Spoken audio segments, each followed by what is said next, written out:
The Imitation of Christ, the first book. Admonitions profitable for the spiritual life. Chapter 1. Of the imitation of Christ, and of contempt of the world and all its vanities. He that followeth me shall not walk in darkness, saith the Lord. These are the words of Christ, and they teach us how far we must imitate his life and character if we seek true illumination and deliverance from all blindness of heart. Let it be our most earnest study, therefore, to dwell upon the life of Jesus Christ. His teaching surpasseth all teaching of holy men, and such as have his Spirit found therein the hidden manna. But there are many who, though they frequently hear the gospel, yet feel little longing after it, because they do not have the mind of Christ. He, therefore, that will fully and with true wisdom understand the words of Christ, let him strive to conform his whole life to that mind of Christ. What doth it profit thee to enter into deep discussion concerning the Holy Trinity, if thou lack humility, and be thus displeasing to the Trinity? For verily it is not deep words that make a man holy and upright. It is a good life which maketh a man dear to God. I had rather feel contrition than be skillful in the definition thereof. If thou knewest the whole Bible and the sayings of all the philosophers, what should all this profit thee without the love and grace of God? Vanity of vanities, all is vanity, save to love God, and him only to serve. That is the highest wisdom, to cast the world behind us, and to reach forward to the heavenly kingdom. It is vanity then to seek after, and to trust in, the riches that shall perish. It is vanity, too, to covet honors, and to lift up ourselves on high. It is vanity to follow the desires of the flesh, and be led by them, for this shall bring misery at the last. It is vanity to desire a long life, and to have little care for a good life. It is vanity to take thought only for the life which now is, and not to look forward to the things which shall be hereafter.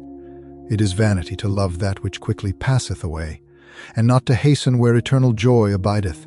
Be ofttimes mindful of the saying, the eye is not satisfied with seeing, nor the ear with hearing.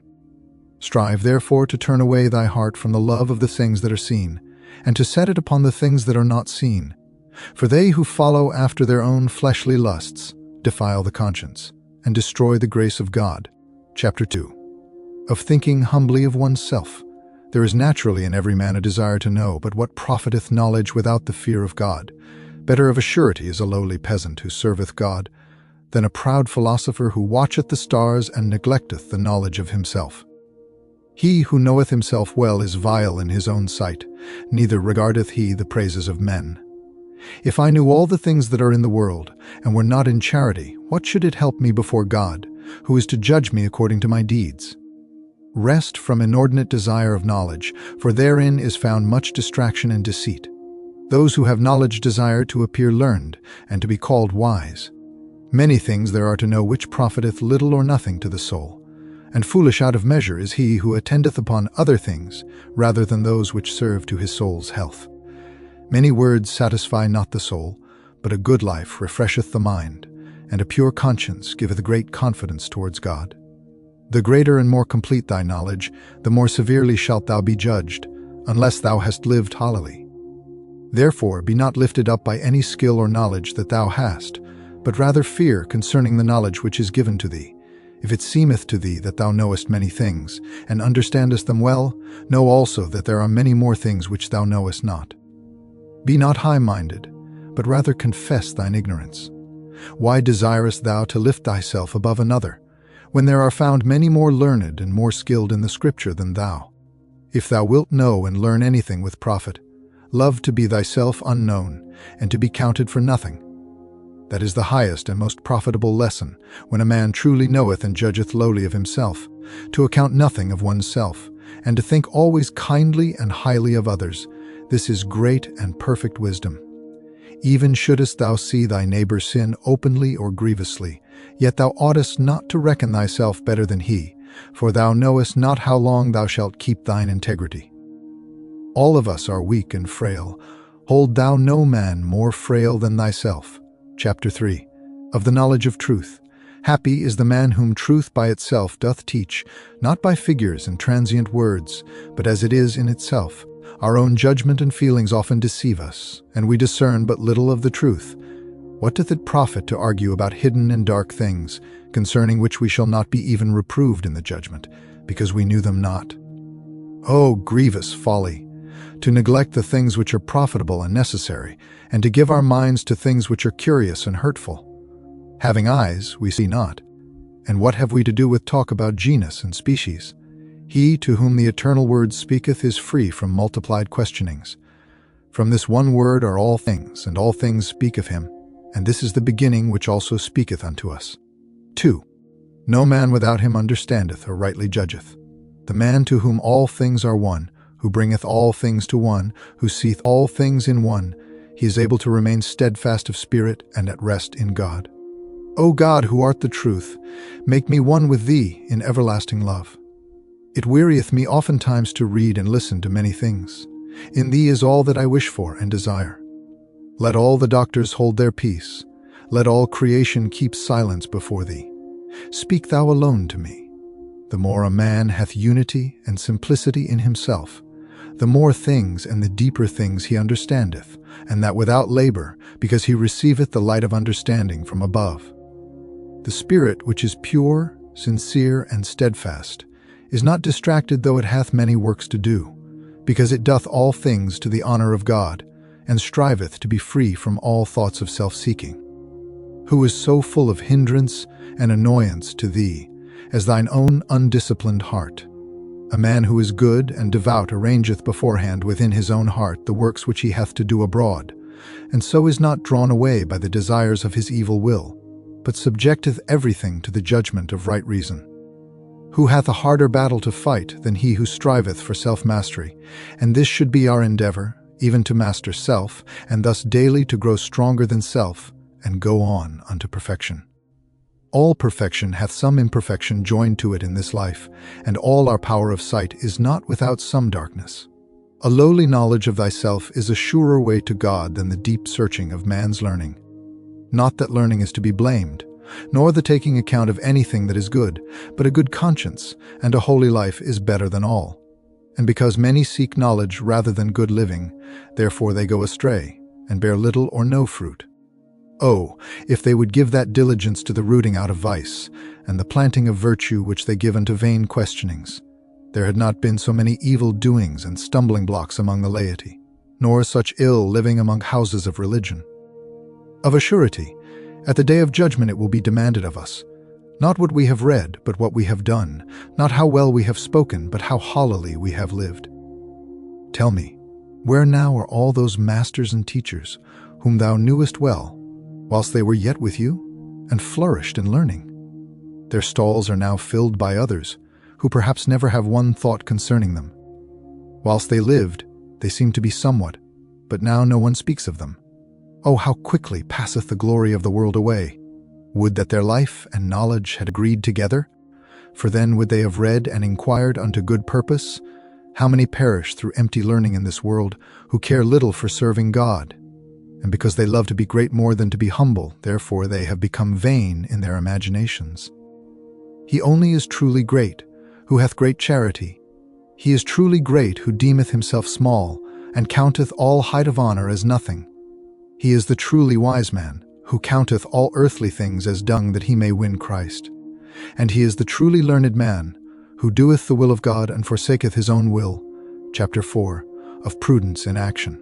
We must not trust every word of others or feeling within ourselves, but cautiously and patiently try the matter, whether it be of God. Unhappily, we are so weak that we find it easier to believe and speak evil of others rather than good.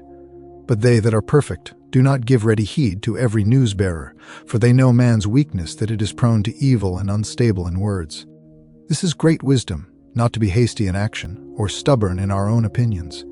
A part of this wisdom also is not to believe every word we hear, nor to tell others all that we hear, even though we believe it. Take counsel with a man who is wise and of a good conscience, and seek to be instructed by one better than thyself, rather than to follow thine own inventions. A good life maketh a man wise toward God, and giveth him experience in many things. The more humble a man is in himself, and the more obedient towards God, the wiser will he be in all things, and the more shall his soul be at peace. Chapter 5. Of the reading of Holy Scriptures. It is truth which we must look for in Holy Writ, not cunning of words. All Scripture ought to be read in the spirit in which it was written. We must rather seek for what is profitable in Scripture than for what ministereth to subtlety in discourse. Therefore we ought to read books which are devotional and simple, as well as those which are deep and difficult. And let not the weight of the writer be a stumbling block to thee, whether he be of little or much learning, but let the love of the pure truth draw thee to read. Ask not, who hath said this or that, but look to what he says. Men pass away, but the truth of the Lord endureth forever. Without respect of persons God speaketh to us in diverse manners. Our own curiosity often hindereth us in the reading of holy writings, when we seek to understand and discuss, where we should pass simply on. If thou wouldst profit by thy reading, read humbly, simply, honestly, and not desiring to win a character for learning. Ask freely, and hear in silence the words of holy men, nor be displeased at the hard sayings of older men than thou, for they are not uttered without cause. Chapter 6. Of inordinate affections. Whenever a man desireth the above measure, immediately he becometh restless. The proud and the avaricious man are never at rest, while the poor and lowly of heart abide in the multitude of peace. The man who is not yet wholly dead to self is soon tempted, and is overcome in small and trifling matters. It is hard for him who is weak in spirit, and still in part carnal, and inclined to the pleasures of sense, to withdraw himself altogether from earthly desires. And therefore, when he withdraweth himself from these, he is often sad, and easily angered too if any oppose his will. But if, on the other hand, he yields to his inclination, immediately he is weighed down by the condemnation of his conscience, for that he hath followed his own desire, and yet in no way attained the peace which he hoped for. For true peace of heart is to be found in resisting passion, not in yielding to it, and therefore there is no peace in the heart of a man who is carnal, nor in him who is given up to the things that are without him, but only in him who is fervent towards God and living the life of the Spirit. Chapter 7. Of fleeing from vain hope and pride. Vain is the life of that man who putteth his trust in men or in any created thing. Be not ashamed to be the servant of others for the love of Jesus Christ, and to be reckoned poor in this life. Rest not upon thyself, but build thy hope in God. Do what lieth in thy power, and God will help thy good intent. Trust not in thy learning, nor in the cleverness of any that lives, but rather trust in the favor of God, who resisteth the proud and giveth grace to the humble. Boast not thyself in thy riches if thou hast them, nor in thy friends if they be powerful, but in God, who giveth all things, and in addition to all things desireth to give even himself. Be not lifted up because of thy strength or beauty of body, for with only a slight sickness it will fail and wither away. Be not vain of thy skillfulness or ability, lest thou displease God, from whom cometh every good gift which we have. Count not thyself better than others, lest perchance thou appear worse in the sight of God, who knoweth what is in man. Be not proud of thy good works, for God's judgments are of another sort than the judgments of man, and what pleaseth man is ofttimes displeasing to him. If thou hast any good, believe that others have more, and so thou mayest preserve thy humility. It is no harm to thee if thou place thyself below all others, but it is great harm if thou place thyself above even one. Peace is ever with the humble man, but in the heart of the proud there is envy and continual wrath. Chapter 8. Of the danger of too much familiarity. Open not thine heart to every man, but deal with one who is wise and feareth God. Be seldom with the young and with strangers. Be not a flatterer of the rich, nor willingly seek the society of the great. Let thy company be the humble and the simple, the devout and the gentle, and let thy discourse be concerning things which edify. Be not familiar with any woman, but commend all good women alike unto God. Choose for thy companions God and his angels only, and flee from the notice of men. We must love all men, but not make close companions of all. It sometimes falleth out that one who is unknown to us is highly regarded through good report of him, whose actual person is nevertheless unpleasing to those who behold it. We sometimes think to please others by our intimacy, and forthwith displease them the more by the faultiness of character which they perceive in us. Chapter 9. Of obedience and subjection. It is verily a great thing to live in obedience, to be under authority, and not to be at our own disposal. Far safer is it to live in subjection than in a place of authority. Many are in obedience from necessity rather than from love. These take it amiss and repine for small cause. Nor will they gain freedom of spirit, unless with all their heart they submit themselves for the love of God. Though thou run hither and thither, thou wilt not find peace, save in humble subjection to the authority of him who is set over thee. Fancies about places and change of them have deceived many. True it is that every man willingly followeth his own bent, and is the more inclined to those who agree with him. But if Christ is amongst us, then it is necessary that we sometimes yield up our own opinion for the sake of peace. Who is so wise as to have perfect knowledge of all things? Therefore trust not too much to thine own opinion, but be ready also to hear the opinions of others. Though thine own opinion be good, yet if for the love of God thou foregoest it, and followest that of another, thou shalt the more profit thereby. Oftentimes I have heard that it is safer to hearken and to receive counsel than to give it. It may also come to pass that each opinion may be good, but to refuse to hearken to others when reason or occasion requireth it is a mark of pride or willfulness. Chapter 10. Of the danger of superfluity of words. Avoid as far as thou canst the tumult of men, for talk concerning worldly things, though it be innocently undertaken, is a hindrance. So quickly are we led captive and defiled by vanity. Many a time I wish that I had held my peace, and had not gone amongst men. But why do we talk and gossip so continually, seeing that we so rarely resume our silence without some hurt done to our conscience? We like talking so much because we hope by our conversations to gain some mutual comfort, and because we seek to refresh our wearied spirits by variety of thoughts. And we very willingly talk and think of those things which we love or desire, or else of those which we most dislike. But alas, it is often to no purpose and in vain. For this outward consolation is no small hindrance to the inner comfort which cometh from God. Therefore must we watch and pray, that time pass not idly away. If it be right and desirable for thee to speak, speak things which are to edification. Evil custom and neglect of our real profit tend much to make us heedless of watching over our lips. Nevertheless, devout conversation on spiritual things helpeth not a little to spiritual progress, most of all where those of kindred mind and spirit find their ground of fellowship in God. Chapter 11. Of seeking peace of mind and of spiritual progress. We may enjoy abundance of peace if we refrain from busying ourselves with the sayings and doings of others, and things which concern not ourselves.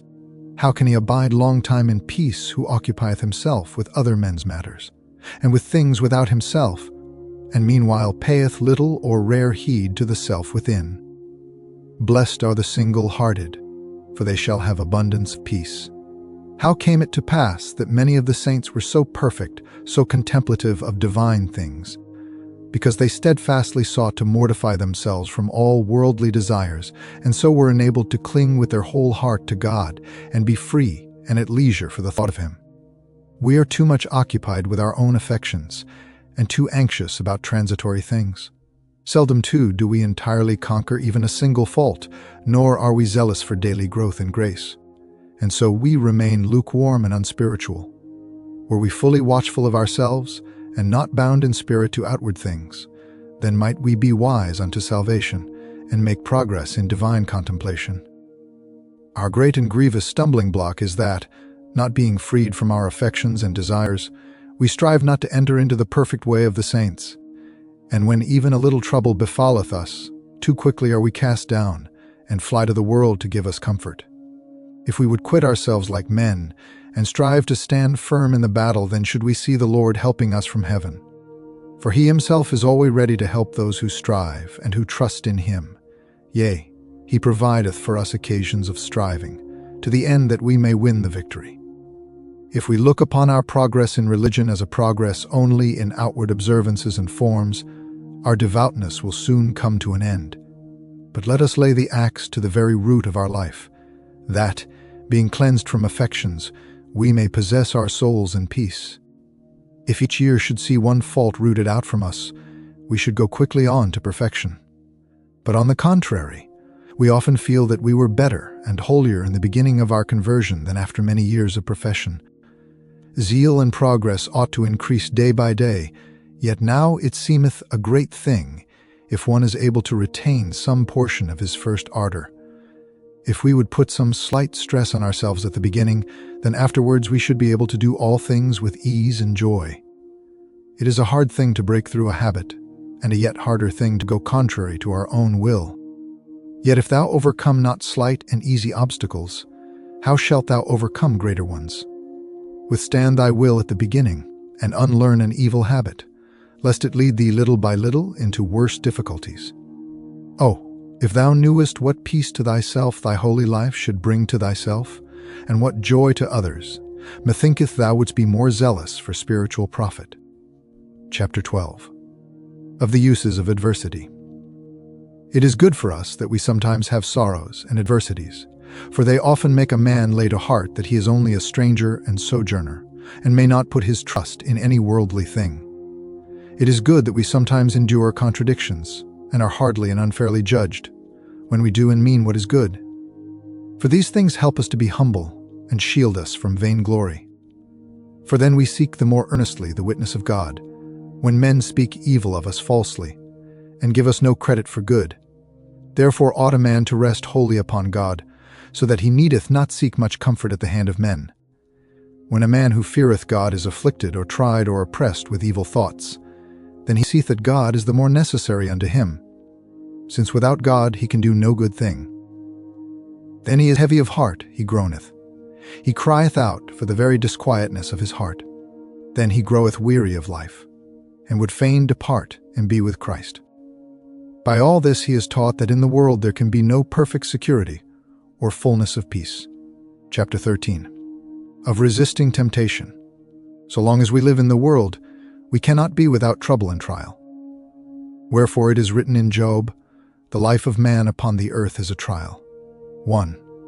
And therefore ought each of us to give heed concerning trials and temptations, and watch unto prayer, lest the devil find occasion to deceive.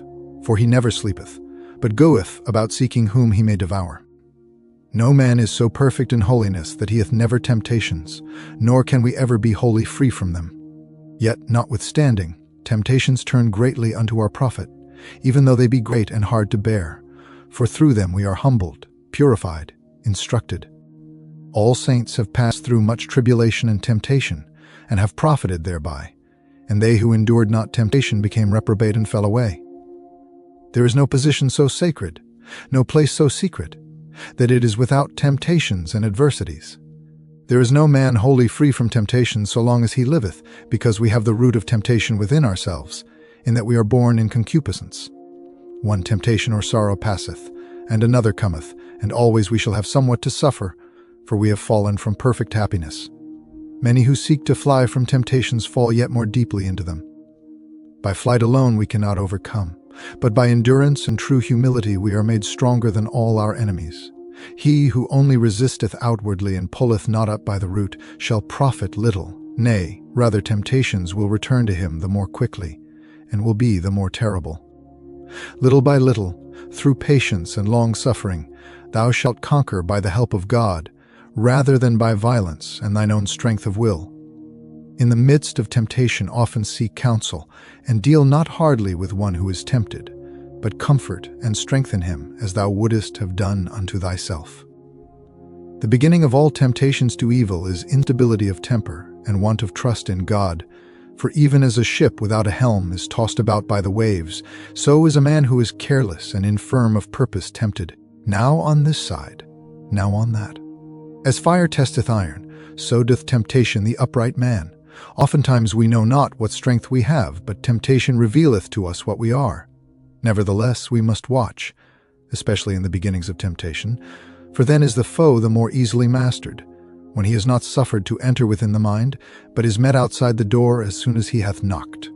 Wherefore one saith, check the beginnings, once thou mightst have cured. But now 'tis past thy skill, too long hath it endured. For first cometh to the mind the simple suggestion, then the strong imagination, afterwards pleasure, evil affection, assent, and so little by little the enemy entereth in altogether, because he was not resisted at the beginning. And the longer a man delayeth his resistance, the weaker he groweth, and the stronger groweth the enemy against him. Some men suffer their most grievous temptations in the beginning of their conversion, some at the end. Some are sorely tried their whole life long. Some there are who are tempted but lightly, according to the wisdom and justice of the ordering of God, who knoweth the character and circumstances of men, and ordereth all things for the welfare of his elect. Therefore we ought not to despair when we are tempted, but the more fervently should cry unto God, that he will vouchsafe to help us in all our tribulation, and that he will, as St. Paul saith, with the temptation make a way to escape, that we may be able to bear it. 2. Let us therefore humble ourselves under the mighty hand of God in all temptation and trouble, for he will save and exalt such as are of an humble spirit. In temptations and troubles a man is proved, what progress he hath made, and therein is his reward the greater, and his virtue doth the more appear. Nor is it a great thing if a man be devout and zealous so long as he suffereth no affliction, but if he behave himself patiently in the time of adversity, then is there hope of great progress. Some are kept safe from great temptations, but are overtaken in those which are little and common, that the humiliation may teach them not to trust to themselves in great things, being weak in small things. Chapter 14. On avoiding rash judgment. Look well unto thyself, and beware that thou judge not the doings of others. In judging others a man laboureth in vain. He often erreth, and easily falleth into sin, but in judging and examining himself, he always laboureth to good purpose. According as a matter toucheth our fancy, so oftentimes do we judge of it. For easily do we fail of true judgment because of our own personal feeling. If God were always the sole object of our desire, we should the less easily be troubled by the erring judgment of our fancy. But often some secret thought lurking within us, or even some outward circumstance, turneth us aside.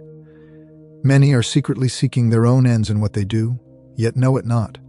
They seem to live in good peace of mind so long as things go well with them, and according to their desires. But if their desires be frustrated and broken, immediately they are shaken and displeased.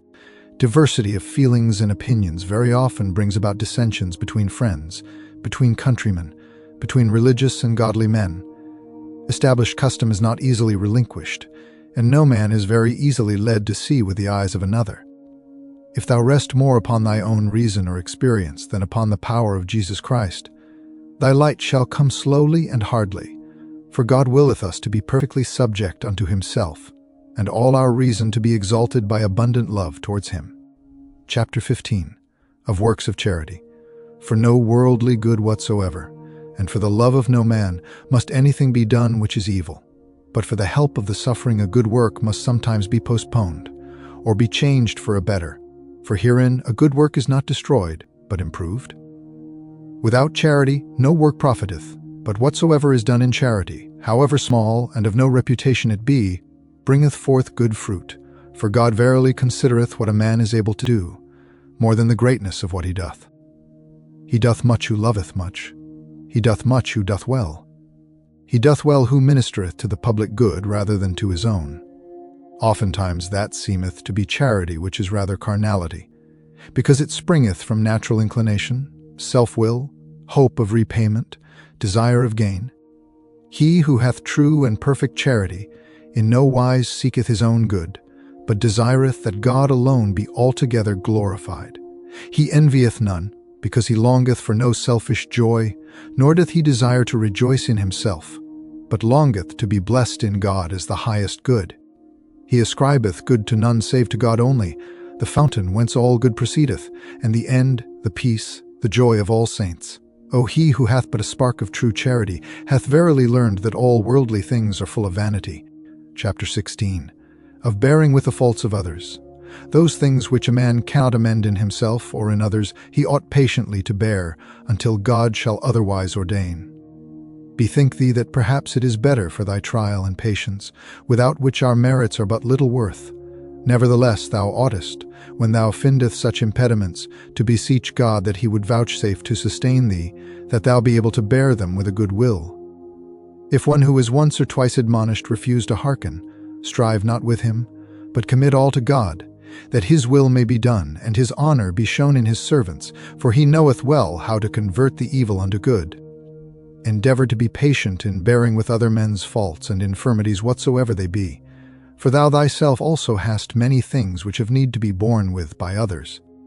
If thou canst not make thine own self what thou desireth, how shalt thou be able to fashion another to thine own liking?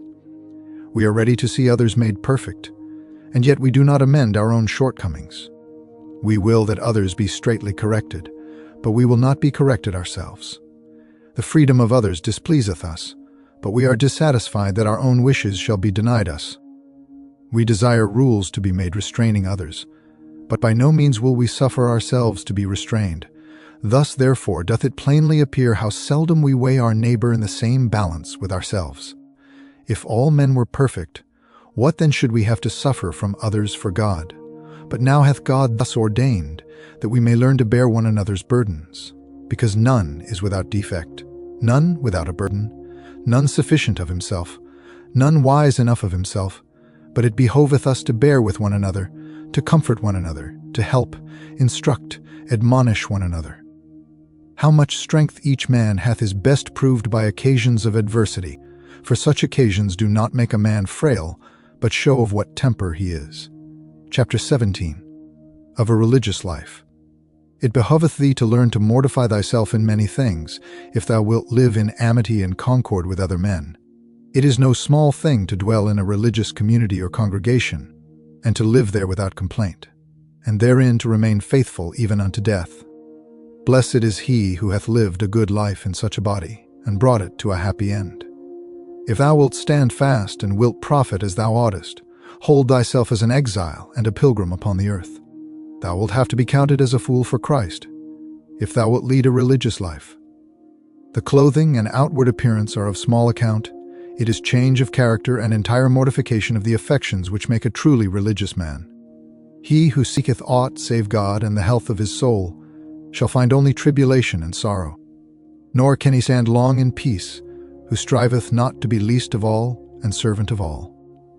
Thou art called to endure and to labor, not to a life of ease and trifling talk. Here therefore are men tried as gold in the furnace. No man can stand, unless with all his heart he will humble himself for God's sake. Chapter 18. Of the example of the Holy Fathers. Consider now the lively examples of the Holy Fathers, in whom shone forth real perfectness and religion, and thou shalt see how little, even as nothing, is all that we do. Ah, what is our life when compared to theirs? They, saints and friends of Christ as they were, served the Lord in hunger and thirst, in cold and nakedness, in labor and weariness, in watchings and fastings, in prayer and holy meditations, in persecutions and much rebuke.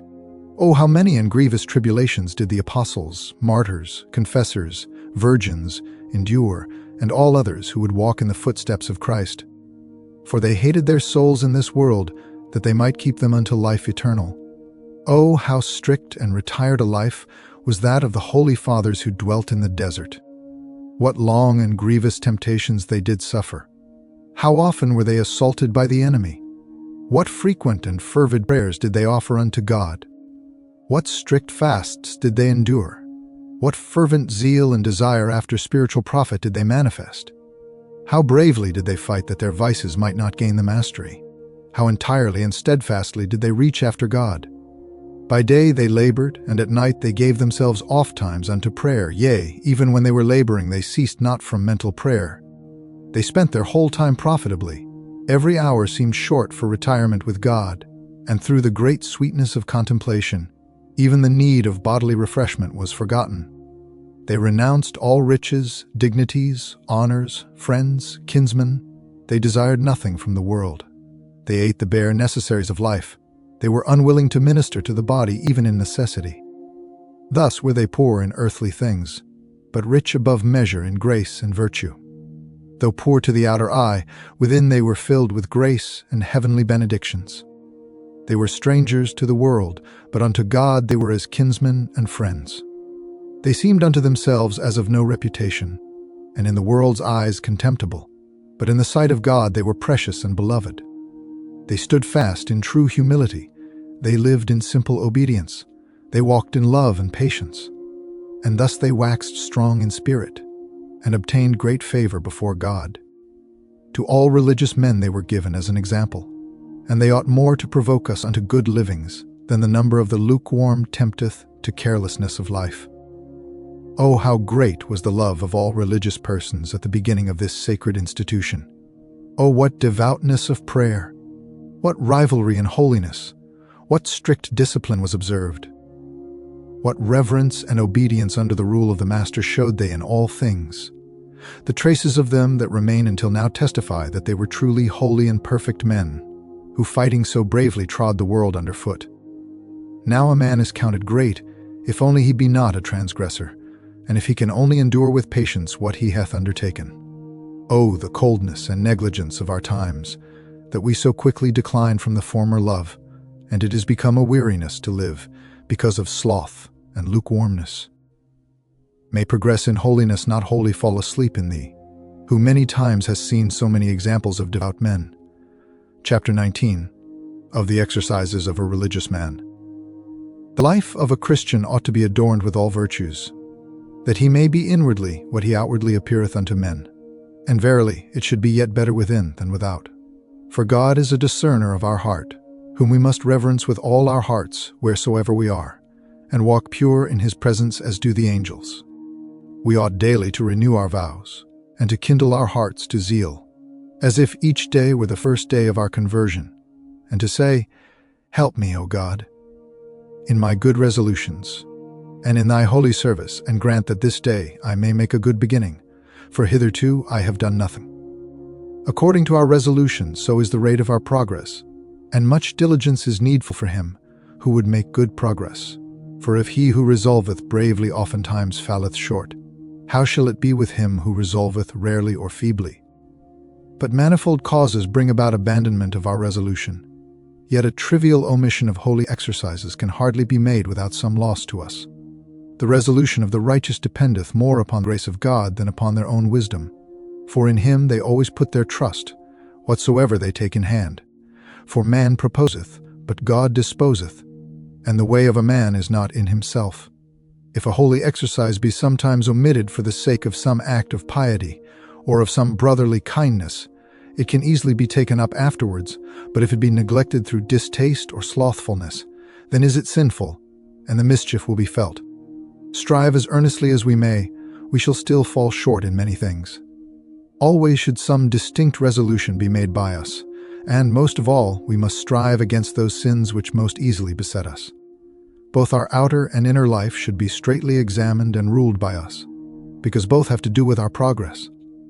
If thou canst not be always examining thyself, thou canst at certain seasons, and at least twice in the day, at evening and at morning.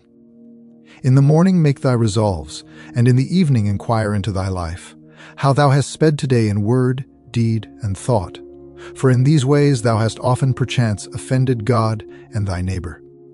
Gird up thy lions like a man against the assaults of the devil, bridle thine appetite, and thou wilt soon be able to bridle every inclination of the flesh. Be thou never without something to do. Be reading or writing, or praying or meditating, or doing something that is useful to the community.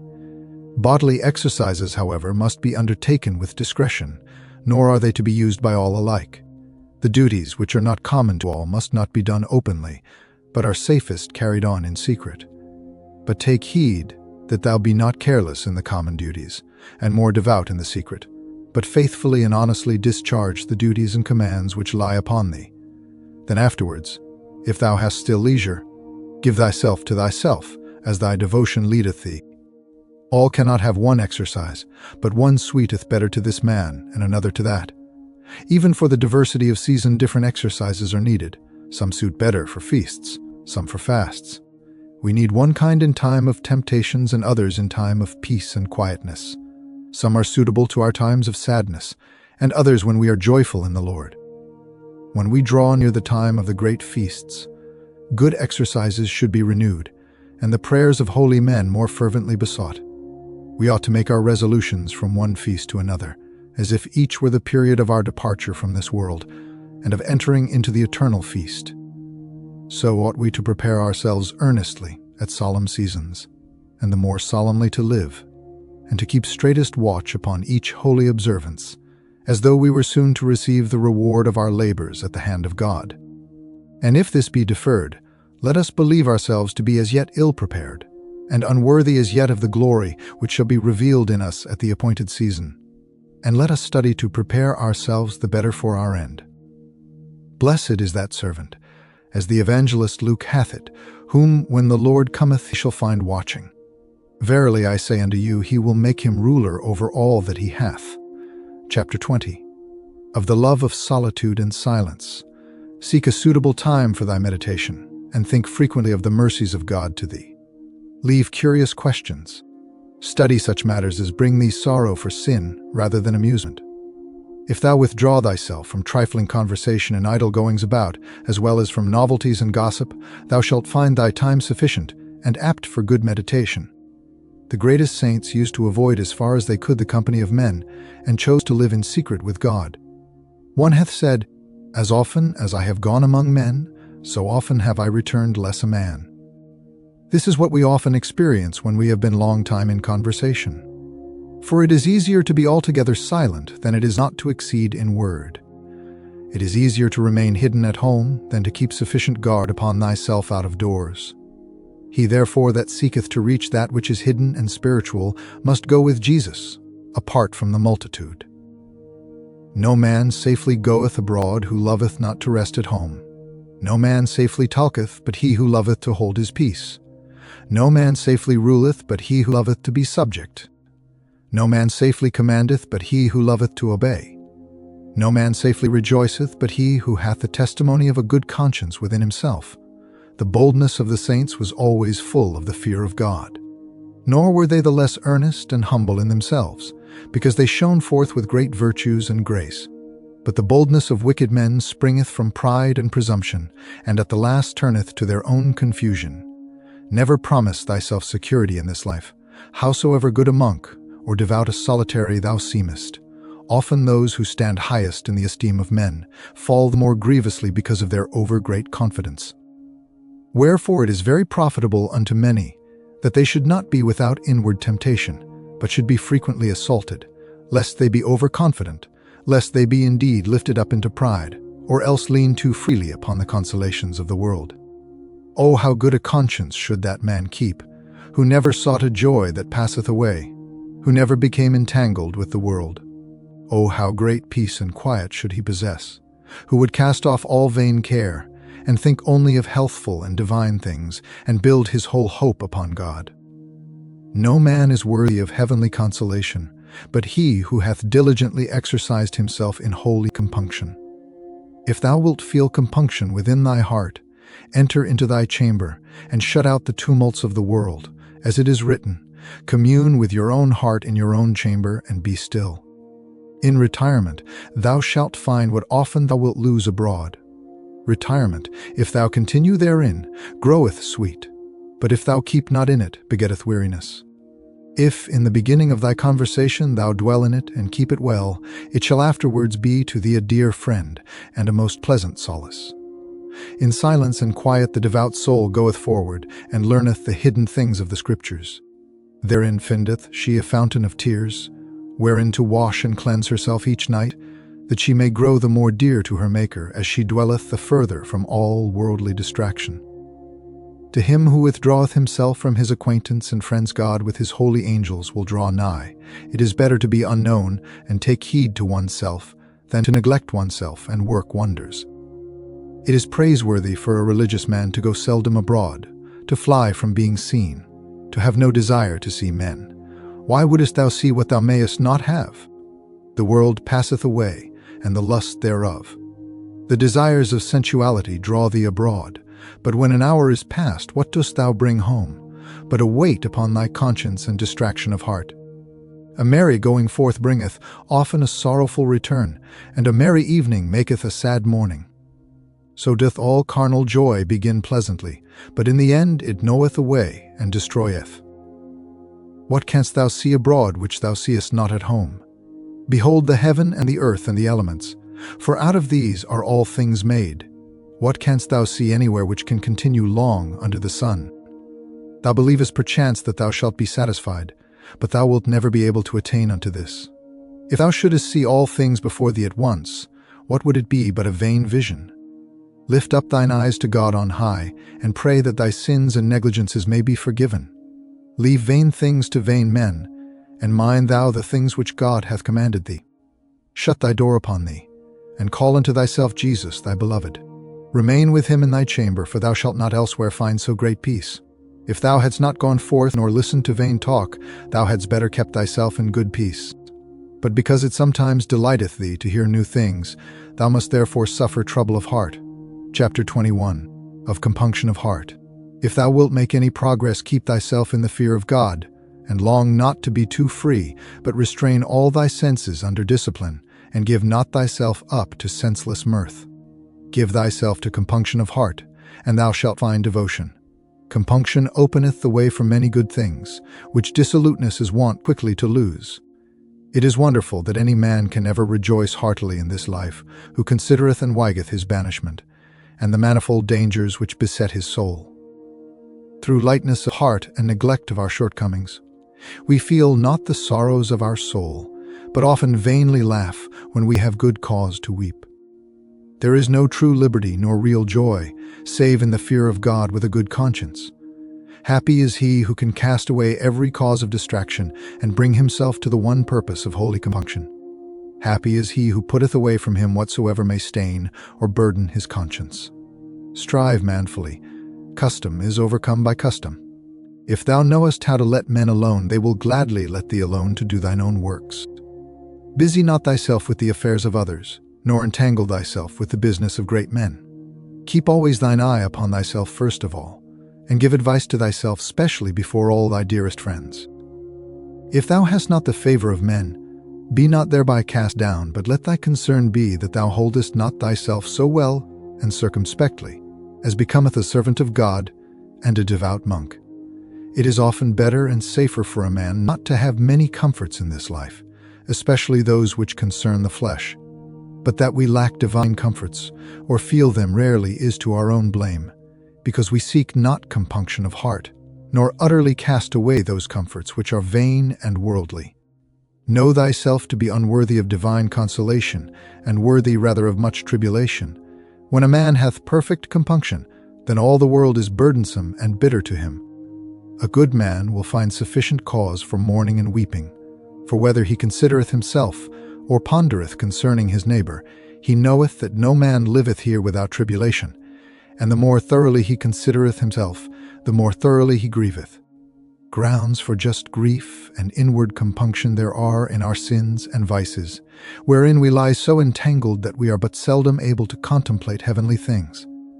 If thou thoughtest upon thy death more often than how long thy life should be, thou wouldest doubtless strive more earnestly to improve. And if thou didst seriously consider the future pains of hell, I believe thou wouldest willingly endure toil or pain and fear, not discipline. But because these things reach not the heart, and we still love pleasant things, therefore we remain cold and miserably indifferent. Oftentimes it is from poverty of spirit that the wretched body is so easily led to complain.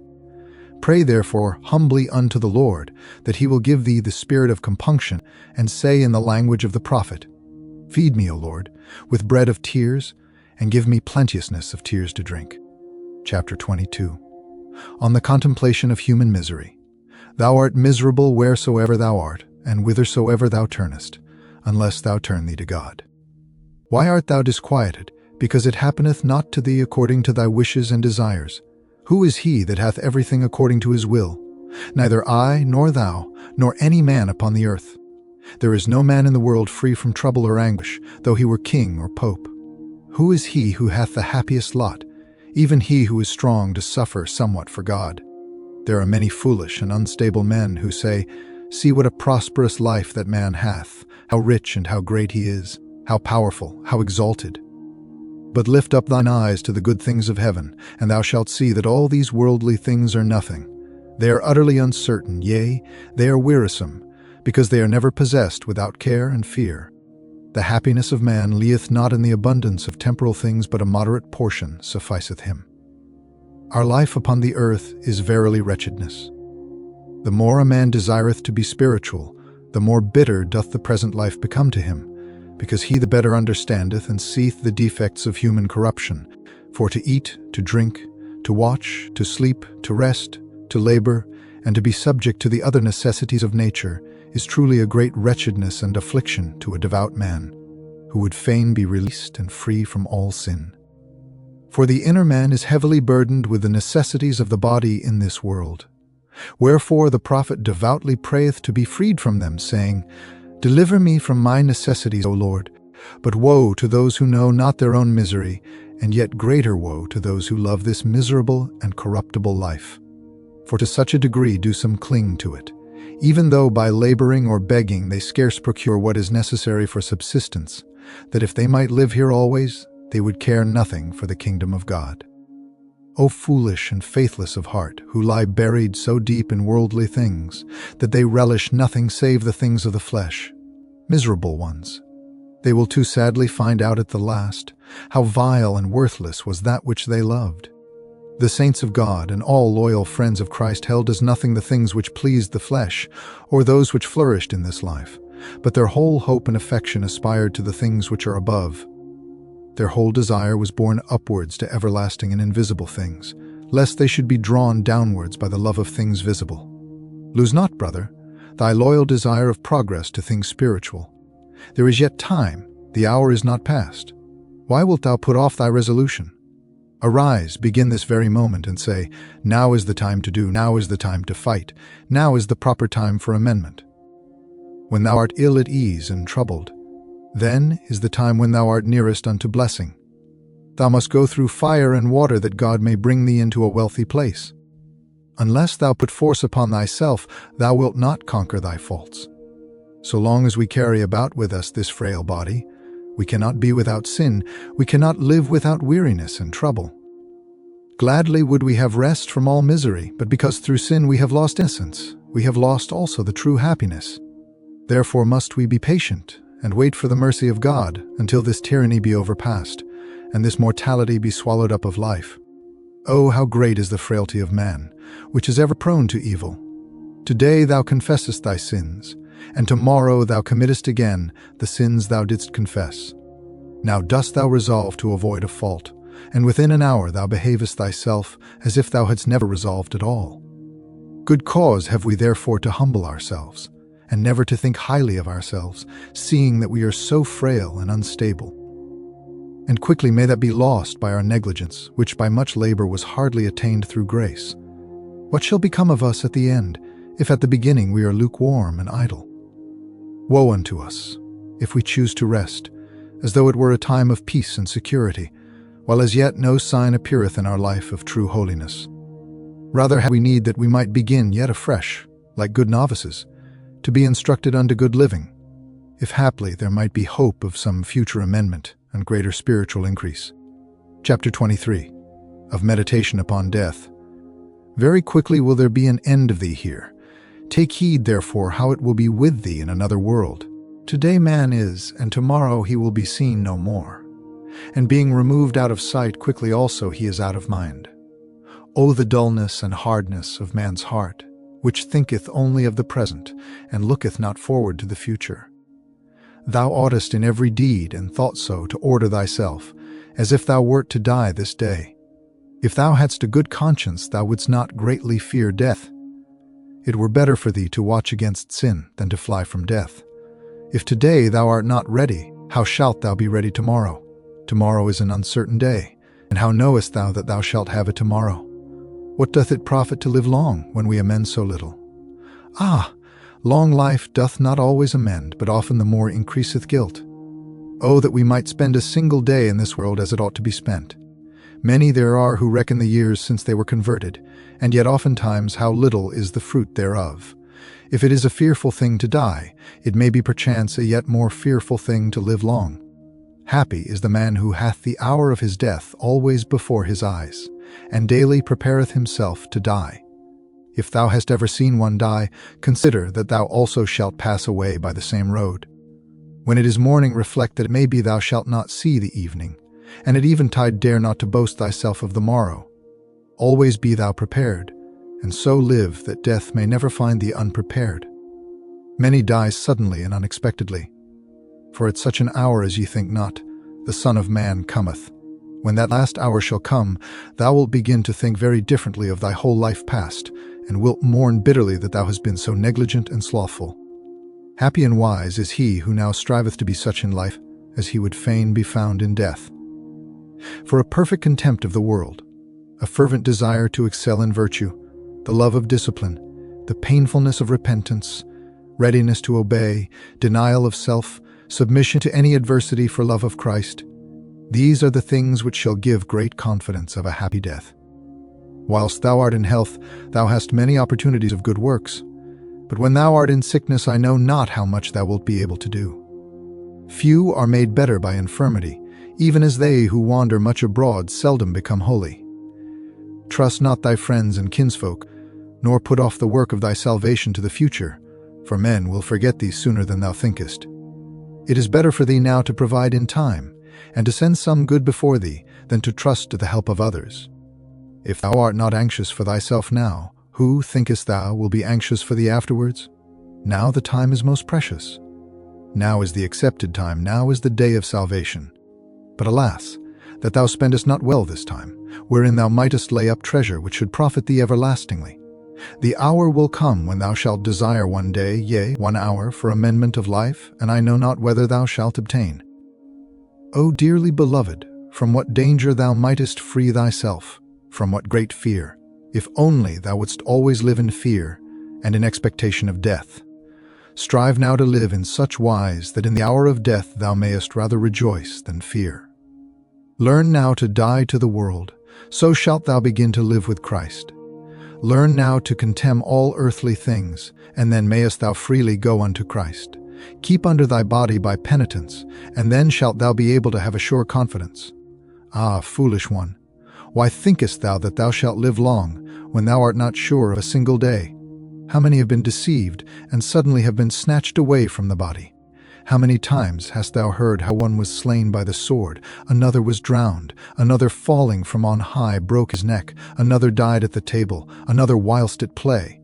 One died by fire, another by the sword, another by the pestilence, another by the robber. Thus cometh death to all, and the life of men swiftly passeth away like a shadow. Who will remember thee after thy death, and who will entreat for thee? Work, work now, O dearly beloved, work all that thou canst. For thou knowest not when thou shalt die, nor what shall happen unto thee after death. While thou hast time, lay up for thyself undying riches. Think of naught but of thy salvation. Care only for the things of God.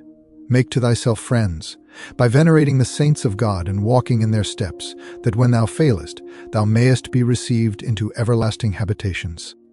Keep thyself as a stranger and a pilgrim upon the earth, to whom the things of the world appertain not. Keep thine heart free, and lift it up towards God, for here have we no continuing city. To him direct thy daily prayers with crying and tears, that thy spirit may be found worthy to pass happily after death unto its Lord. Amen. Chapter 24. Of the judgment and punishment of the wicked. In all that thou doest, remember the end, and how thou wilt stand before a strict judge, from whom nothing is hid, who is not bribed with gifts, nor accepteth excuses, but will judge righteous judgment. O most miserable and foolish sinner, who art sometimes in fear of the countenance of an angry man, what wilt thou answer to God, who knoweth all thy misdeeds? Why dost thou not provide for thyself against the day of judgment, when no man shall be able to be excused or defended by means of another, but each one shall bear his burden himself alone? Now doth thy labor bring forth fruit. Now is thy weeping acceptable, thy groaning heard, thy sorrow well-pleasing to God, and cleansing to thy soul. Even here on earth, the patient man findeth great occasion of purifying his soul.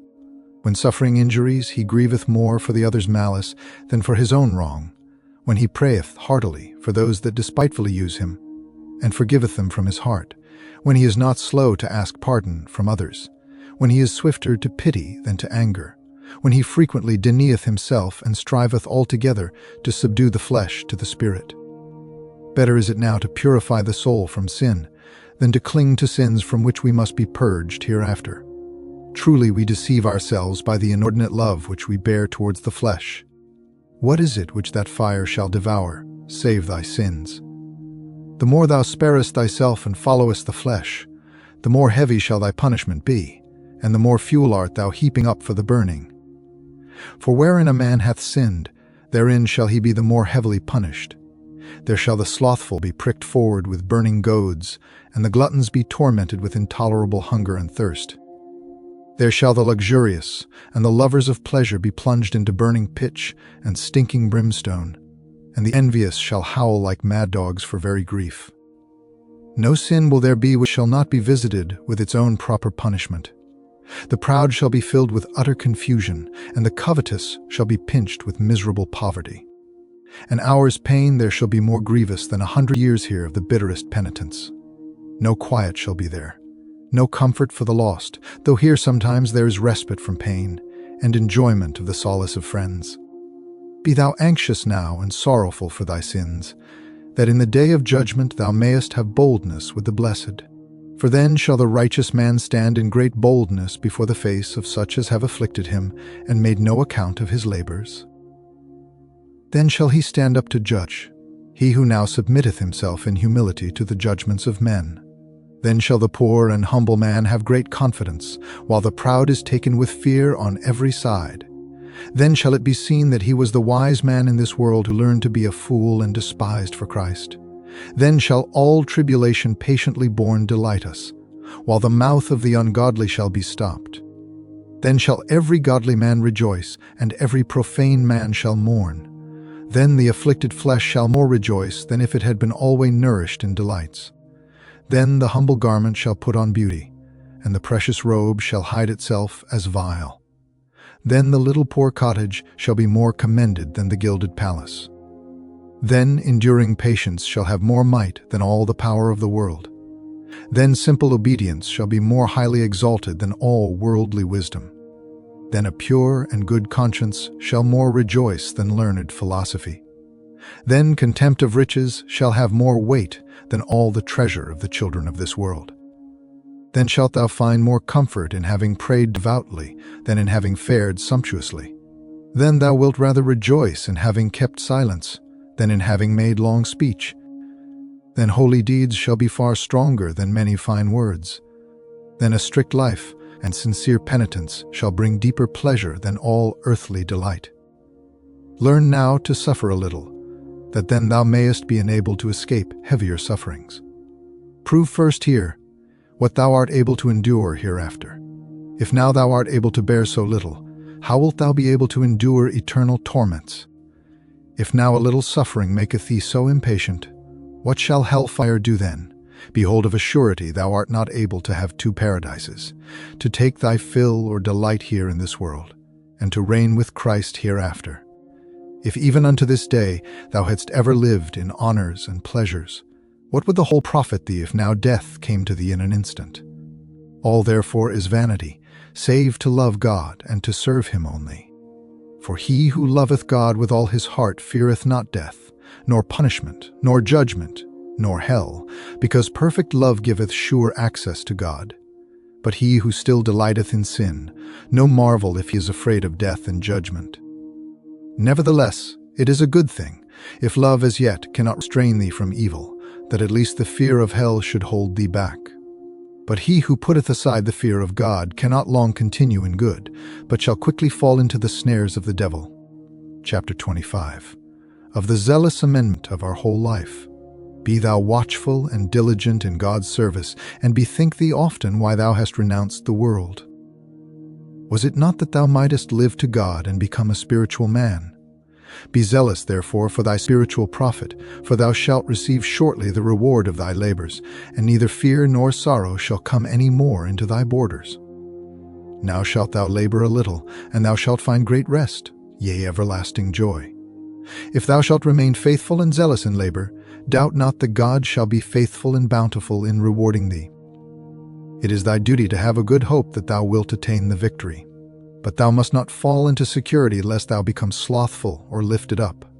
A certain man, being in anxiety of mind, continually tossed about between hope and fear, and being on a certain day overwhelmed with grief, cast himself down in prayer before the altar in a church, and meditated within himself, saying, "Oh, If I but knew that I should still persevere, and presently heard within him a voice from God, and if thou didst know it, what wouldst thou do?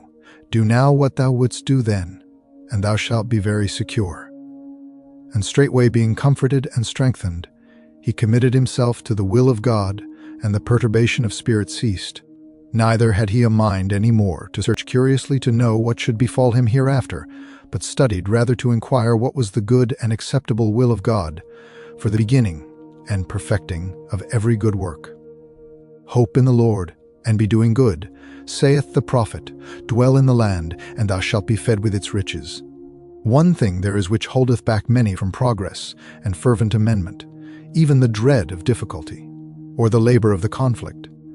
Nevertheless, they advance above all others, in virtue who strive manfully to conquer those things which are most grievous and contrary to them. For there a man profiteth most, and meriteth greater grace where he most overcometh himself, and mortifieth himself in spirit. But all men have not the same passions to conquer, and to mortify, yet he who is diligent shall attain more profit, although he have stronger passions, than another who is more temperate of disposition, but is withal less fervent in the pursuit of virtue.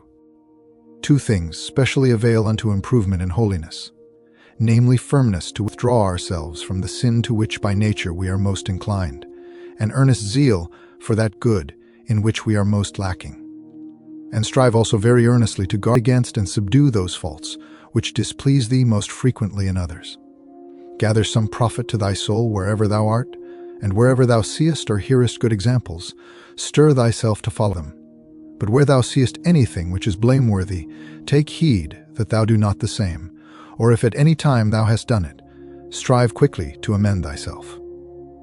As thine eye observeth others, so again are the eyes of others upon thee. How sweet and pleasant is it to see zealous and godly brethren temperate and of good discipline, and how sad is it and grievous to see them walking disorderly, not practicing the duties to which they are called. How hurtful a thing it is to neglect the purpose of their calling, and turn their inclinations to things which are none of their business. Be mindful of the duties which thou hast undertaken, and set always before thee the remembrance of the crucified. Truly oughtest thou to be ashamed, as thou lookest upon the life of Jesus Christ, because thou hast not yet endeavored to conform thyself more unto him, though thou hast been a long time in the way of God. A religious man who exercises himself seriously and devoutly in the most holy life and passion of our Lord shall find there abundantly all things that are profitable and necessary for him. Neither is there need that he shall seek anything better beyond Jesus. Oh, if Jesus crucified would come into our hearts, how quickly and completely should we have learned all that we need to know. He who is earnest receiveth and beareth well all things that are laid upon him.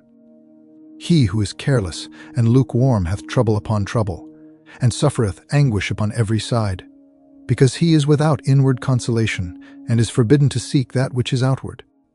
He who is living without discipline is exposed to grievous ruin. He who seeketh easier and lighter discipline shall always be in distress, because one thing or another will give him displeasure. Oh, if no other duty lay upon us but to praise the Lord our God with our whole heart and voice. Oh, if thou never hadst need to eat or drink or sleep, but wert always able to praise God, and to give thyself to spiritual exercises alone, then shouldst thou be far happier than now, when for so many necessities thou must serve the flesh. Oh, that these necessities were not, but only the spiritual refreshments of the soul, which alas we taste too seldom. When a man hath come to this, that he seeketh comfort from no created thing, then doth he perfectly begin to enjoy God, then also will he be well contented with whatsoever shall happen unto him. Then will he neither rejoice for much, nor be sorrowful for little, but he committeth himself altogether, and with full trust unto God, who is all in all to him, to whom nothing perisheth nor dieth, but all things live to him and obey his every word without delay. Remember always thine end, and how the time which is lost returneth not. Without care and diligence thou shalt never get virtue. If thou beginnest to grow cold, it shall begin to go ill with thee. But if thou givest thyself unto zeal, thou shalt find much peace, and shalt find thy labor the lighter because of the grace of God and the love of virtue. A zealous and diligent man is ready for all things.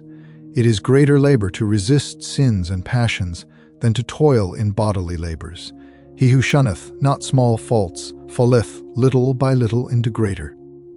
At eventide thou shalt always be glad, if thou spend the day profitably. Watch over thyself, stir thyself up, admonish thyself, and howsoever it be with others, neglect not thyself. The more violence thou dost unto thyself, the more thou shalt profit. Amen. The second book, Admonitions concerning the inner life, chapter 1, of the inward life. The kingdom of God is within you, saith the Lord. Turn thee with all thine heart to the Lord, and forsake this miserable world, and thou shalt find rest unto thy soul. Learn to despise outward things, and to give thyself to things inward, and thou shalt see the kingdom of God come within thee. For the kingdom of God is peace and joy in the Holy Ghost, and it is not given to the wicked. Christ will come to thee, and show thee his consolation, if thou prepare a worthy mansion for him within thee. All his glory and beauty is from within, and there it pleaseth him to dwell. He often visiteth the inward man, and holdeth with him sweet discourse, giving him soothing consolation, much peace, friendship exceeding wonderful. Go to, faithful soul, prepare thy heart for this bridegroom, that he may vouchsafe to come to thee and dwell within thee. For so he saith, If any man loveth me, he will keep my words, and my Father will love him, and we will come unto him and make our abode with him. Give therefore place to Christ, and refuse entrance to all others. When thou hast Christ, thou art rich and hast sufficient. He shall be thy provider and faithful watchman in all things, so that thou hast no need to trust in men, for men soon change and swiftly pass away. But Christ remaineth forever and standeth by us, firmly even to the end. There is no great trust to be placed in a frail and mortal man, even though he be useful and dear to us. Neither should much sorrow arise within us, if sometimes he opposes and contradicts us. They who are on thy side today may tomorrow be against thee, and often are they turned round like the wind. Put thy whole trust in God, and let him be thy fear and thy love. He will answer for thee himself, and will do for thee what is best. Here hast thou no continuing city, and wheresoever thou art a stranger and a pilgrim, and thou shalt never have rest unless thou art closely united to Christ within thee. Why dost thou cast thine eyes hither and thither, since this is not the place of thy rest? In heaven ought thy habitation to be, and all earthly things should be looked upon as it were in the passing by. All things pass away, and thou equally with them. Look that thou cleave not to them, lest thou be taken with them, and perish. Let thy contemplation be on the Most High, and let thy supplication be directed unto Christ without ceasing. If thou canst not behold high and heavenly things, rest thou in the passion of Christ, and dwell willingly in his sacred wounds. For if thou devoutly fly to the wounds of Jesus, and the precious marks of the nails and the spear, thou shalt find great comfort in tribulation. Nor will the slights of men trouble thee much, and thou wilt easily bear their unkind words. Christ also, when he was in the world, was despised and rejected of men, and in his greatest necessity was left by his acquaintance and friends to bear these reproaches. Christ was willing to suffer and be despised, and darest thou complain of any? Christ had adversaries and gainsayers, and dost thou wish to have all men thy friends and benefactors? Whence shall thy patience attain her crown, if no adversity befall thee? If thou art unwilling to suffer any adversity, how shalt thou be the friend of Christ? Sustain thyself with Christ, and for Christ, if thou wilt reign with Christ. If thou hadst once entered into the mind of Jesus, and hadst tasted, yea, even a little of his tender love, then wouldst thou care naught for thine own convenience or inconvenience, but wouldst rather rejoice at trouble brought upon thee. Because the love of Jesus maketh a man to despise himself. He who loveth Jesus, and is inwardly true and free from inordinate affections, is able to turn himself readily unto God, and to rise above himself in spirit, and to enjoy fruitful peace. He who knoweth things as they are, and not as they are said or seem to be, he truly is wise, and is taught of God more than of men. He who knoweth how to walk from within, and to set little value upon outward things, requireth not places nor waiteth for seasons, for holding his intercourse with God. The inward man quickly recollecteth himself, because he is never entirely given up to outward things. No outward labor and no necessary occupation stand in his way, but as events fall out, so doth he fit himself to them. He who is rightly disposed and ordered within careth, not for the strange and perverse conduct of men, A man is hindered and distracted in so far as he is moved by outward things. If it were well with thee, and thou wert purified from evil, all things would work together for thy good and profiting. For this cause do many things displease thee, and often trouble thee, that thou art not yet perfectly dead to thyself, nor separated from all earthly things. Nothing so defileth, and entangleth the heart of man as impure love towards created things. If thou rejectest outward comfort, thou wilt be able to contemplate heavenly things, and frequently to be joyful inwardly. Chapter 2. Of lowly submission. Make no great account who is for thee or against thee, but mind only the present duty, and take care that God be with thee in whatsoever thou doest. Have a good conscience, and God will defend thee, for he whom God will help, no man's perverseness shall be able to hurt. If thou knowest how to hold thy peace and to suffer, without doubt thou shalt see the help of the Lord. He knoweth the time and the way to deliver thee, therefore must thou resign thyself to him. To God it belongeth to help, and to deliver from all confusion. Oftentimes it is very profitable for keeping us in greater humility, that others know and rebuke our faults. When a man humbleth himself for his defects, he then easily pacifieth others, and quickly satisfieth those that are angered against him. God protecteth and delivereth the humble man. He loveth and comforteth the humble man. To the humble man he inclineth himself. On the humble he bestoweth great grace. And when he is cast down, he raiseth him to glory. To the humble he revealeth his secrets, and sweetly draweth and inviteth him to himself. The humble man, having received reproach, is yet in sufficient peace, because he resteth on God and not on the world. Reckon not thyself to have profited in any wise, unless thou feel thyself to be inferior to all. Chapter 3. Of the good peaceable man. First keep thyself in peace, and then shalt thou be able to be a peacemaker towards others. A peaceable man does more good than a well-learned. A passionate man turneth even good into evil, and easily believeth evil. A good, peaceable man converteth all things into good. He who dwelleth in peace is suspicious of none. But he who is discontented and restless is tossed with many suspicions, and is neither quiet himself, nor suffereth others to be quiet. He often saith what he ought not to say, and omitteth what it were more expedient for him to do. He considereth to what duties others are bound, and neglecteth those to which he is bound himself. Therefore be zealous first over thyself, and then mayest thou righteously be zealous concerning thy neighbor. Thou knowest well how to excuse and to color thine own deeds, but thou wilt not accept the excuses of others. It would be more just to accuse thyself and excuse thy brother. If thou wilt that others bear with thee, bear thou with others. Behold how far thou art as yet from the true charity and humility, which knows not how to be angry or indignant against any save self alone. It is no great thing to mingle with the good and the meek, for this is naturally pleasing to all. And every one of us willingly enjoyeth peace, and liketh best those who think with us. But to be able to live peaceably with the hard and perverse, or with the disorderly, or those who oppose us, this is a great grace, and a thing much to be commended, and most worthy of a man. There are who keep themselves in peace, and keep peace also with others. And there are who neither have peace, nor suffer others to have peace. They are troublesome to others, but always more troublesome to themselves. And there are who hold themselves in peace, and study to bring others unto peace. Nevertheless, all our peace in this sad life lieth in humble suffering, rather than in not feeling adversities. He who best knoweth how to suffer shall possess the most peace. That man is conqueror of himself and Lord of the world, the friend of Christ, and the inheritor of heaven. Chapter 4. Of a pure mind and simple intention. By two wings is man lifted above earthly things, even by simplicity and purity. Simplicity ought to be in the intention, purity in the affection.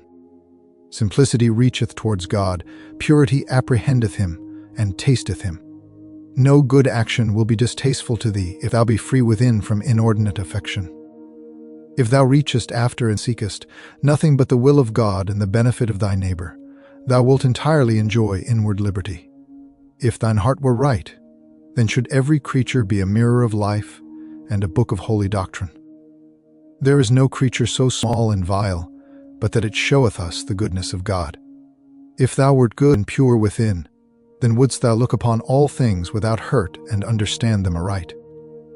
A pure heart seeth the very depths of heaven and hell. Such as each one is inwardly, so judgeth he outwardly.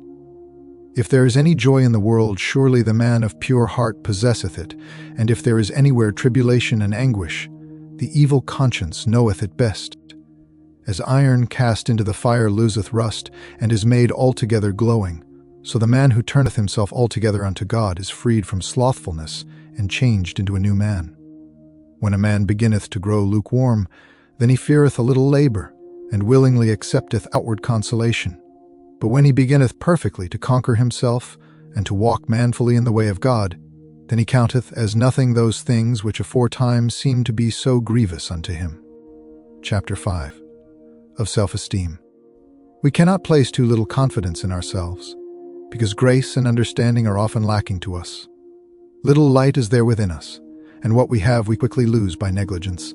Oftentimes we perceive not how great is our inward blindness. We often do ill and excuse it worse. Sometimes we are moved by passion and count it zeal. We blame little faults in others and pass over great faults in ourselves. Quickly enough we feel and reckon up what we bear at the hands of others, but we reflect not how much others are bearing from us. He who would weigh well and rightly his own doings would not be the man to judge severely of another. The spiritually minded man putteth care of himself before all cares, and he who diligently attendeth to himself easily keepeth silence concerning others. Thou wilt never be spiritually minded and godly unless thou art silent concerning other men's matters and take full heed to thyself. If thou think wholly upon thyself and upon God, what thou seest out of doors shall move thee little. Where art thou when thou art not present to thyself? And when thou hast overrun all things, what hath it profited thee, thyself being neglected? If thou wouldst have peace and true unity, thou must put aside all other things, and gaze only upon thyself. Then thou shalt make great progress, if thou keep thyself free from all temporal care. Thou shalt lamentably fall away if thou set a value upon any worldly thing. Let nothing be great, nothing high, nothing pleasing, nothing acceptable unto thee, save God himself or the things of God. Reckon as altogether vain whatsoever consolation comes to thee from a creature. The soul that loveth God looketh not to anything that is beneath God. God alone is eternal and incomprehensible, filling all things, the solace of the soul, and the true joy of the heart. Chapter 6. Of the joy of a good conscience. The testimony of a good conscience is the glory of a good man. Have a good conscience, and thou shalt ever have joy. A good conscience is able to bear exceeding much, and is exceeding joyful in the midst of adversities. An evil conscience is ever fearful and unquiet. Thou shalt rest sweetly if thy heart condemn thee not. Never rejoice unless when thou hast done well. The wicked have never true joy, nor feel internal peace, for there is no peace, saith my God, to the wicked. And if they say, We are in peace, there shall no harm happen unto us, and who shall dare to do us hurt?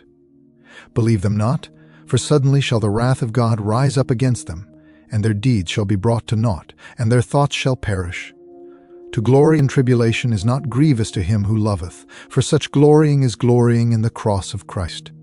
Brief is the glory which is given and received of men. Sadness always goeth hand in hand with the glory of the world. The glory of the good is in their conscience, and not in the report of men. The joy of the upright is from God and in God, and their joy is in the truth.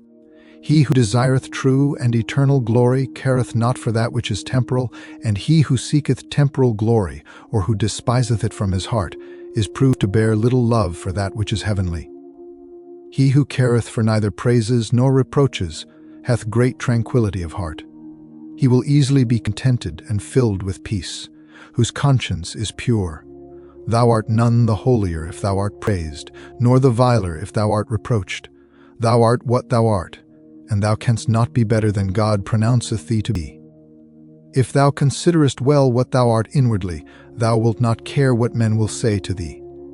Man looketh on the outward appearance, but the Lord looketh on the heart.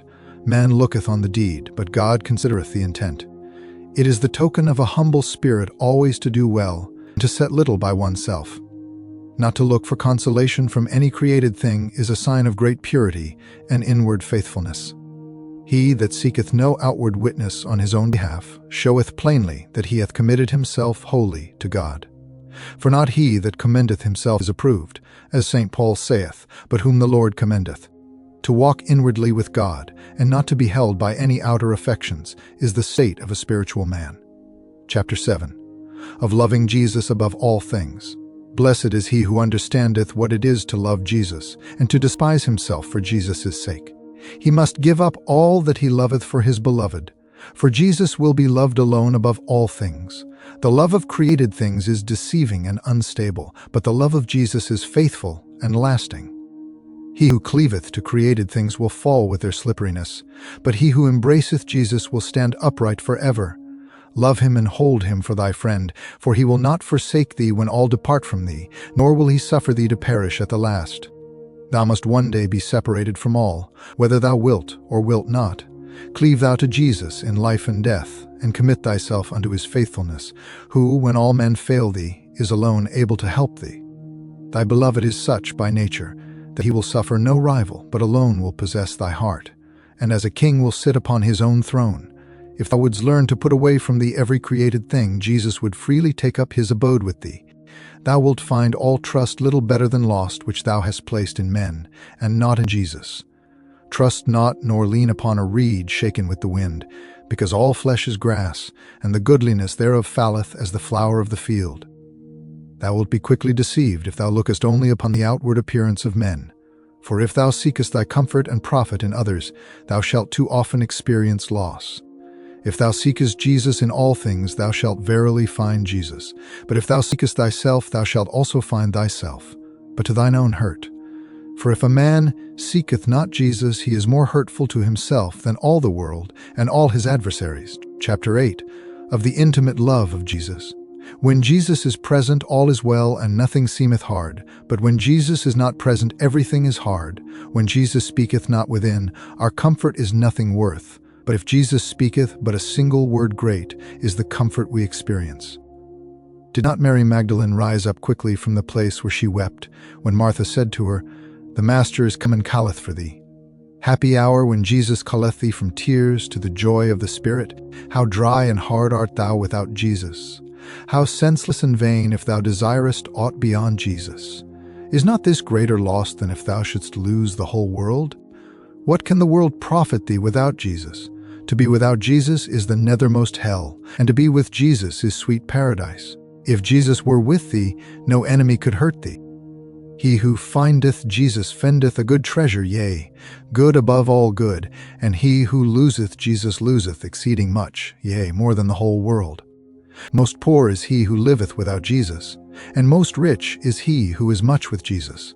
It is great skill to know how to live with Jesus, and to know how to hold Jesus is great wisdom. Be thou humble and peaceable, and Jesus shall be with thee. Be godly and quiet, and Jesus will remain with thee. Thou canst quickly drive away Jesus and lose his favor if thou wilt turn away to the outer things. And if thou hast put him to flight and lost him, to whom wilt thou flee? And whom then wilt thou seek for a friend? Without a friend thou canst not live long, and if Jesus be not thy friend above all, thou shalt be very sad and desolate. Madly therefore doest thou if thou trusteth or findest joy in any other. It is preferable to have the whole world against thee, than Jesus offended with thee. Therefore, of all that are dear to thee, let Jesus be specially loved. Let all be loved for Jesus' sake, but Jesus for his own. Jesus Christ alone is to be specially loved, for he alone is found good and faithful above all friends. For his sake and in him let both enemies and friends be dear to thee, and pray for them all that they may all know and love him. Never desire to be specially praised or loved, because this belongeth to God alone, who hath none like unto himself. Nor wish thou that any one set his heart on thee, nor do thou give thyself up to the love of any, but let Jesus be in thee and in every good man. Be pure and free within thyself, and be not entangled by any created thing. Thou oughtest to bring a bare and clean heart to God, if thou desirest to be ready to see how gracious the Lord is. And in truth, unless thou be prevented and drawn on by his grace, thou wilt not attain to this, that having cast out and dismissed all else, thou alone art united to God. For when the grace of God cometh to a man, then he becometh able to do all things, and when it departeth, then he will be poor and weak, and given up unto troubles. In these thou art not to be cast down, nor to despair, but to rest with calm mind on the will of God. and to bear all things which come upon thee unto the praise of Jesus Christ. For after winter cometh summer, after night returneth day, after the tempest a great calm. Chapter 9. Of the lack of all comfort. It is no hard thing to despise human comfort when divine is present. It is a great thing, yea, very great, to be able to bear the loss both of human and divine comfort, and for the love of God willingly to bear exile of heart, and in naught to seek oneself, nor to look to one's own merit. What great matter is it, if thou be cheerful of heart and devout when favor cometh to thee? That is an hour wherein all rejoice. Pleasantly enough doth he ride whom the grace of God carrieth. And what marvel, if he feeleth no burden who is carried by the Almighty, and is led onwards by the guide from on high? We are willing to accept anything for comfort, and it is difficult for a man to be freed from himself. The holy martyr Lawrence overcame the love of the world and even of his priestly master, because he despised everything in the world which seemed to be pleasant. And for the love of Christ he calmly suffered even God's chief priest, Sixtus, whom he dearly loved, to be taken from him.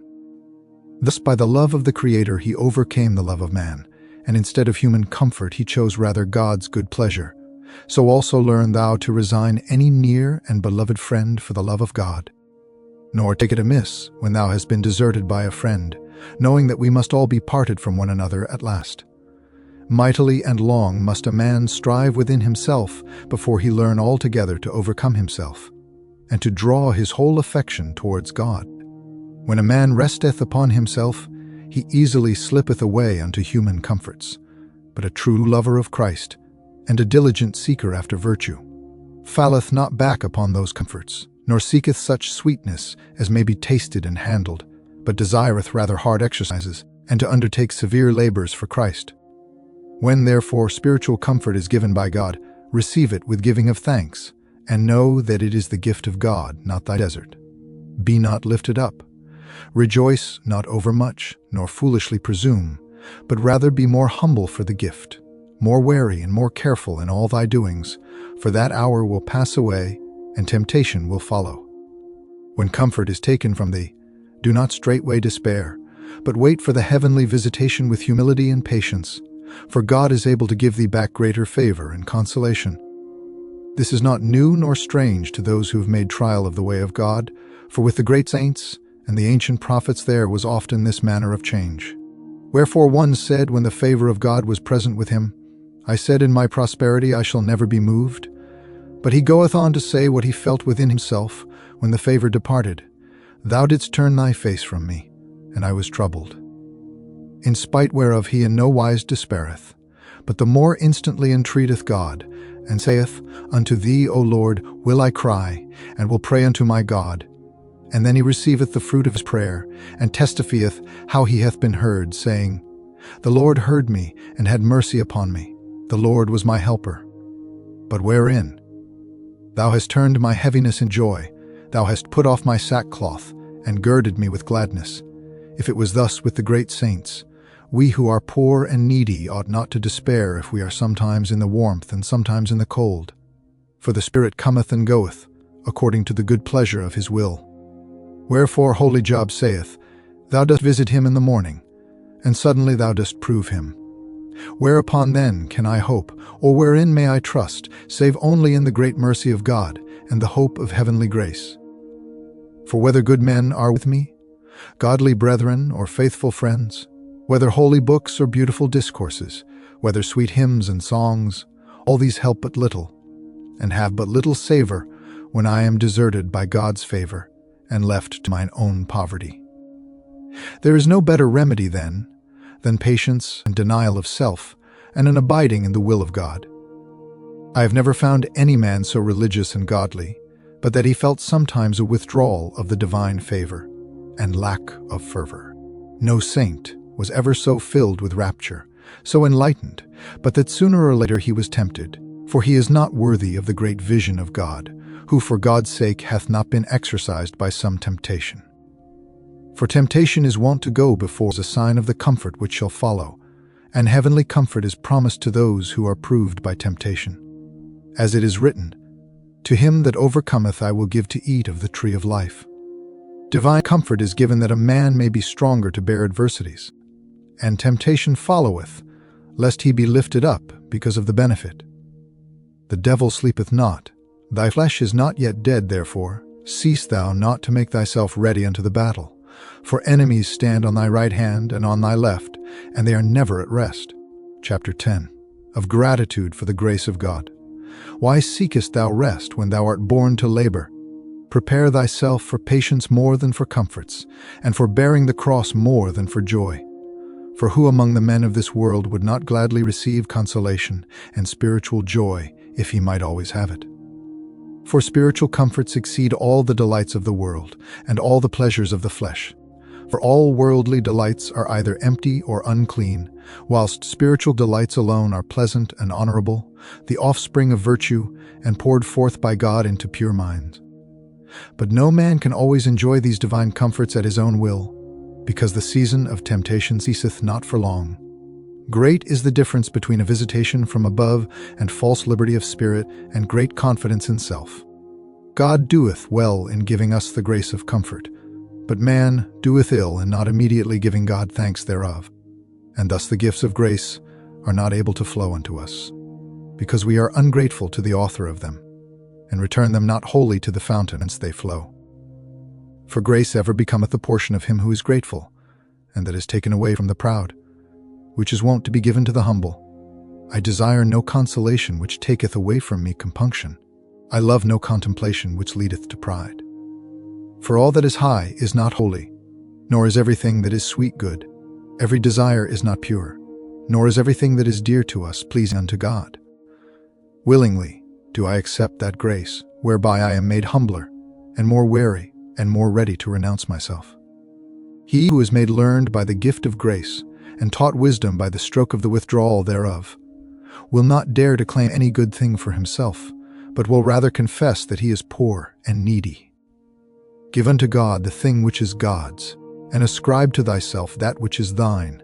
That is, give thanks unto God for his grace, but for thyself alone confess thy fault, and that thy punishment is deserved for thy fault. Sit thou down always in the lowest room, and thou shalt be given the highest place. For the highest cannot be without the lowest.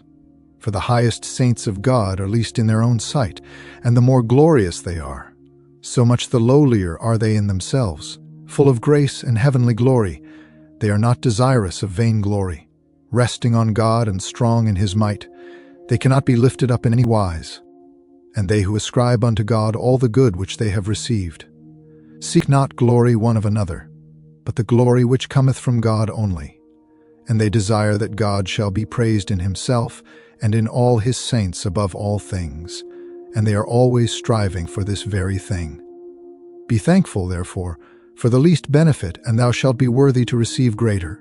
Let the least be unto thee even as the greatest, and let that which is of little account be unto thee as a special gift. If the majesty of the giver be considered, nothing that is given shall seem small and of no worth. For that is not a small thing which is given by the Most High God. Yea, though he gave punishment and stripes, we ought to be thankful, because he never does for our profit whatever he suffereth to come upon us.